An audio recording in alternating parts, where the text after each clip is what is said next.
Tell me timeline. Where the stuff has come from the past to current.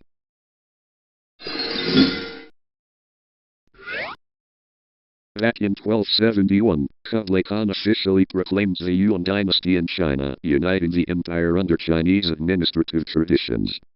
Venetian explorer Marco Polo departs on his famous 24-year journey along the Silk Road to the court of the Great Khan.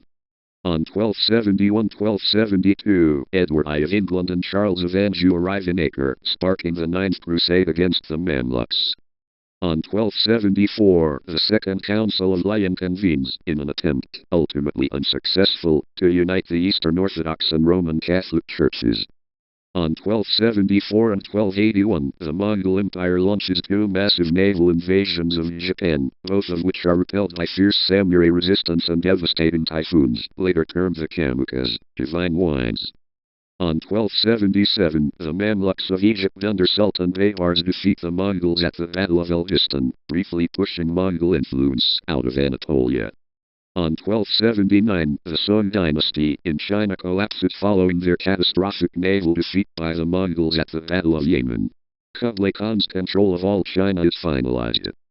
On 1282, the Sicilian Vespers, a violent rebellion on the island of Sicily, overthrows Angevin French rule and leads to the Aragonese conquest of the island. On 1282-1283, Edward I of England completes the conquest of Wales, defeating and killing the last native prince of Wales, Llewellyn ap Gruffydd. 1284, the city-state of Mayapin becomes the prominent political capital of the Maya civilization in the Yucatan Peninsula.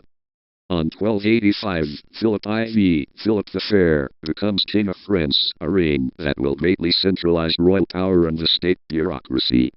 On 1289, the Solomonic dynasty takes power in Ethiopia, claiming descent from King Solomon and displacing the Zagwe dynasty. On 1291, the city of Acre falls to the Mamluk Sultanate, bringing an end to the Crusader states in the Holy Land and concluding the major crusades.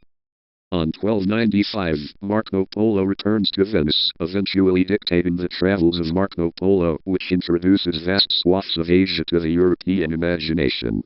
The model parliament is summoned by King Edward I of England, establishing a standard for future representative governance. On 1296, Edward I invades Scotland, sparking the First War of Scottish Independence. On 1297, William Wallace emerges as a prominent leader of the Scottish rebellion against English rule, defeating English forces at the Battle of Stirling Bridge. And on 1299-1300, Osman I declares independence of his emirate in Asia Minor, laying the foundational roots for the rise of the Ottoman Empire. And that's all of the timeline.